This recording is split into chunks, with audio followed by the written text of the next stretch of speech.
Ցնծացեք, արդարներ տիրոջով, արդարներին է վայել օրնոթիունը։ Գոհուտին յայտնեցեք տիրոջ օրներկությամբ, դասլարանին ու ագարանով սաղմոս երկեցեք նրան։ Օրներկեցեք տիրոջը նոր օրներկով,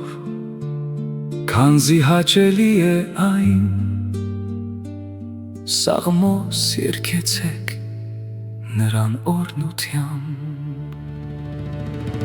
Ճշմարիտ են տիրոջ պատգամները, և հուսալի նրա բոլոր գործերը, Տերը ողորմություն և իրավունք է սիրում, տիրոջ ողորմությամբ է լցված երկիրը։ Տիրոջ խոսքով ստեղծվեց երկինքը, և իր բերանի շնչով նրա բոլոր զորությունները, ինչպես միտիկի մեջ հավաքեց ծովի ջրերը, և իր գանձը դրեց անդունդների հատակը։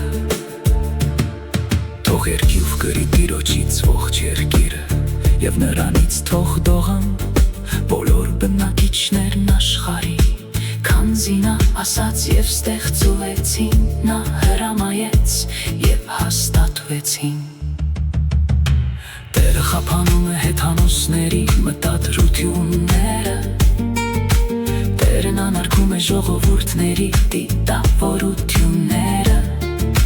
Տերն արամարում է իշխանների խորհուրդները։ Տիրոջ մտածումը Յավիտյան կմնայ, և նրա սրտի խորհուրդը սերնդից սերունդ, երանի այն ազգին, որի օգնականը Տեր Աստված է, երանի այն ժողովրդին, որին իր համար նա ժառանգություն ընտրեց։ Տերը երկնքից նայեց բոլոր մարդկանց որդիներին,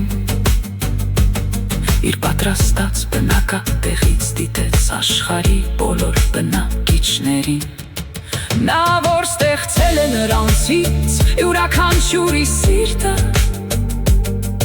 հաշվի է առնում նրանց բոլոր գործերը։ Թագավորն իր զորքի բազմությամբ չի փրկվի, և ոչ էլ հսկան իր մեծ ուժով, Զինանոգուտ է փրկության համար, իր մեծ ուժով հանդերձ չի փրկի հեծյալին։ Տիրոջ աչքներ երկյուհարցների, և իր ողորմությանը հյուսացողների վրալ է,